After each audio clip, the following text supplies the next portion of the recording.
Continuing with Chapter 47, Part 2, we're going to start out with thermal injuries.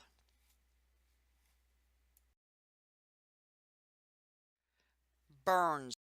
This is the most common injury in pediatrics. It's second leading cause of accidental death in children under the age of 15, after automobile accidents, of course. Sometimes occurs as a result of a child abuse or neglect, most likely to occur in early morning in the house before parents awaken and after school.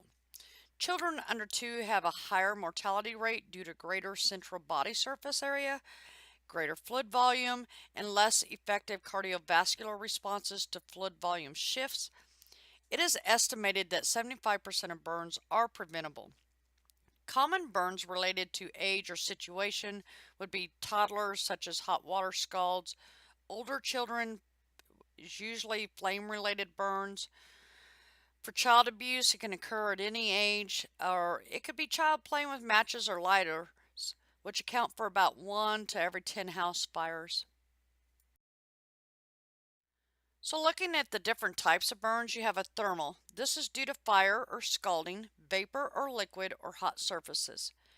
Chemical is due to the inhalation or ingestion of toxic substances, such as a corrosive powder or liquid. Then we have electrical. This is due to electrical current passing through the body. We have radiation. This is usually due to X-rays or radioactive substances or sunlight. If you take a look here at the top right picture, there's a thermal burn or scalding. The far right picture, we have an electrical burn caused from biting an electrical cord. Current arcs through the lips, causing a full thickness injury through the mucosa, the muscle, the nerve, and the blood vessels. And then the middle section or lower left, we have a scalding burn. When looking at an assessment, extent of the injury is described in terms of total body surface area according to age-related charts. The severity is determined by depth of the burn, percentage of the body surface area affected, and involvement of specific body parts. For example, the palms of a child's hand is 1% of their body surface area. First degree, superficial, see picture to the left. Pain is the primary symptom, damage to the epidermis only. Second degree, that's a partial thickness damage to the epidermis and part of the dermis. These wounds are red blisters, extremely sensitive to temperature changes. Middle picture, A, our blisters are intact, B, they are removed. You should remember a lot of this is just a refresher from earlier courses. So then we have the third degree. This is a full thickness, which involves and into the subcutaneous tissue. Nerve endings, sweat glands, hair follicles are destroyed. These lack sensation to the area and require surgical excision and grafting to close the wound. The periphery may be second degree with the center of the burn third degree. So then we have fourth degree. This is full thickness and the underlying tissue. These burns involve muscle, fascia, and bone. The wound appears dull and dry. Ligaments, tendons, and bones may be exposed. Look at the picture to the right. Inhalation injury. Children sustain damage to their tracheobronchial tree following inhalation of heated gases and chemicals produced during fire. Clinical manifestations may be delayed by 24 to 48 hours. They're going to have wheezing, hoarseness, wet rails, carbonaceous secretions. These are signs of respiratory tract involvement. Facial burns, including the lips and nasal hairs, are an indicator of a burned respiratory tract. A major burn injury you want to treat in specialized burn centers. Moderate burn injury you want to treat in the hospital with expertise in burn treatment. Minor burn injury they may treat in an outpatient setting.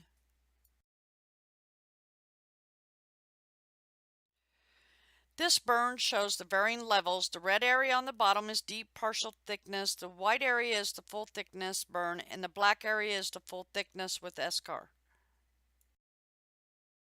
So let's look at some characteristics of a burn injury. If you kind of look at this chart here a little bit, it shows the first degree, second degree, third degree, and fourth degree. It'll give you the wound appearance, the wound sensation, and a course of healing. Please review this chart.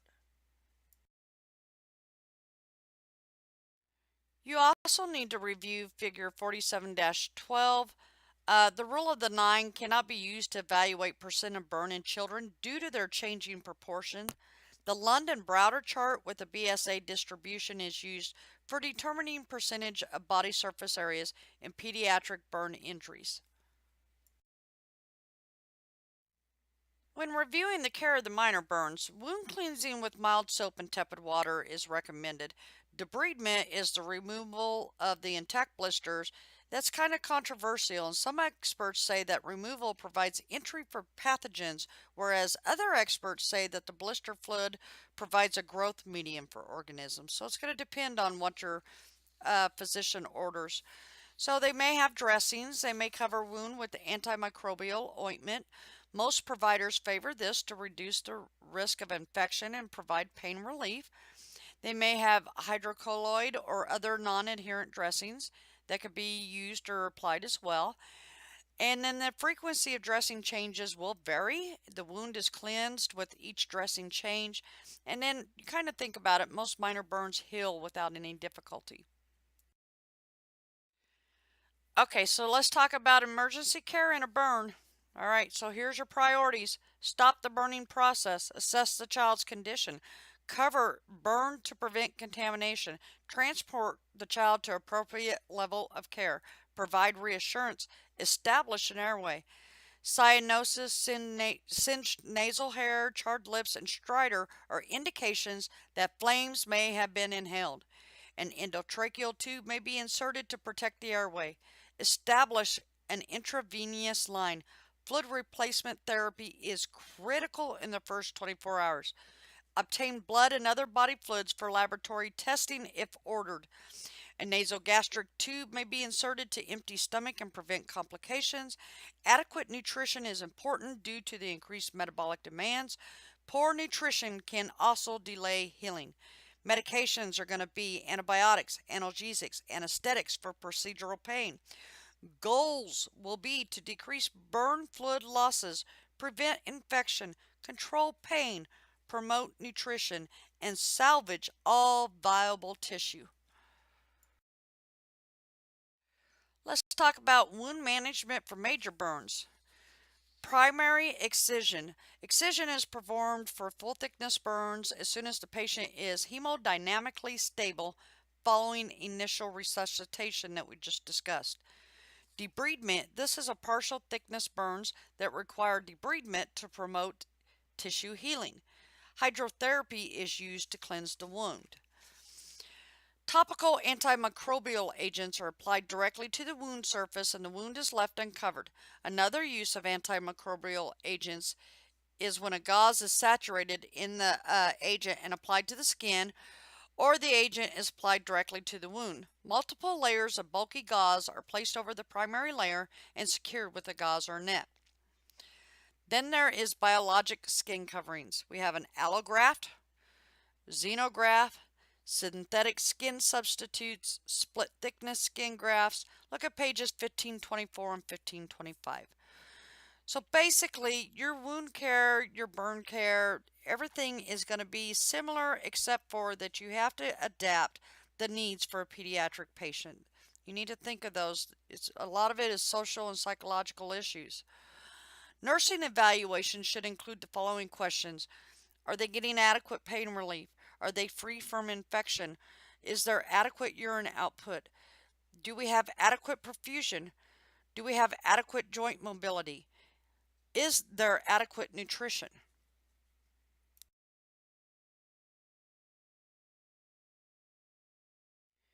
Continuing with wound management, what this does is show a removal of a split thickness skin with a dermatome.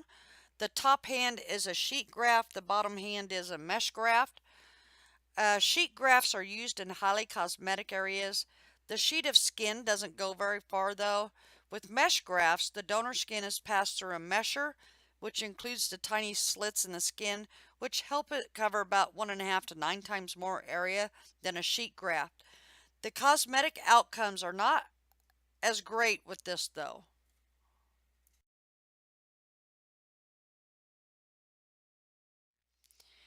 When you talk about long-term care for burns, rehabilitation begins once the wound coverage has been achieved.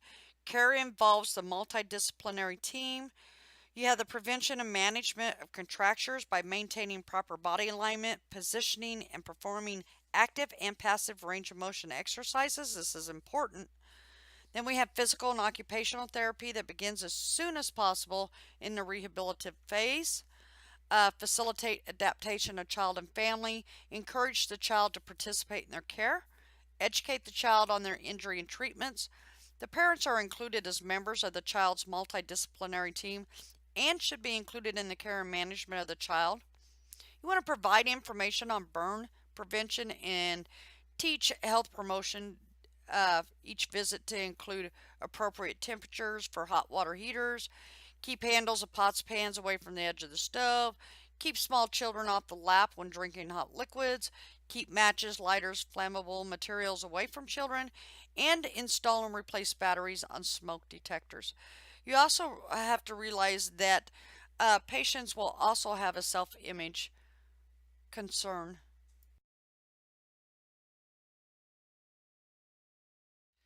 Let's talk briefly about cold injuries. We're going to kind of do a refresher review. Results from freezing of the body part is a cold injury. We have chilblain. This is a cold injury with erythema and formation of vesicles and ulcerative lesions that occur as a result of vasoconstriction. There'll be redness, swelling, especially the hands when they're exposed. We have vasodilation, edema, bluish patches, itching and burning, and symptoms continue after rewarming, usually resolve in a few days. Frostbite. This is tissue damage. It's caused by ice crystals in the tissues. Blisters appear about 24 to 48 hours after rewarming. Treatment of the blisters are similar to burn treatment. In exposure to extreme cold, warmth is lost in the periphery of the body before the core temperature drops. In extreme cases, the head and torso should be warmed before the extremities to ensure survival. A deep purple flush appears with the return of sensation, which is accompanied by extreme pain. It can result in necrosis and may require amputation of the affected extremity. Picture on the right is 3 weeks post frostbite. Okay, so continuing miscellaneous integumentary disorders. I want you to look at table 47-8 on page 1513. Several of these disorders are one that you have likely already covered throughout the program, which you have. You also want to be sure to review the skin disorders related to animal contacts, as well as skin lesions that are caused by arthropods. Look at table 47-6 on pages 1506 to 1507 and table 47-7 on page 1509 for eruptions caused by ricochet. This concludes chapter 47, pediatric integumentary dysfunctions.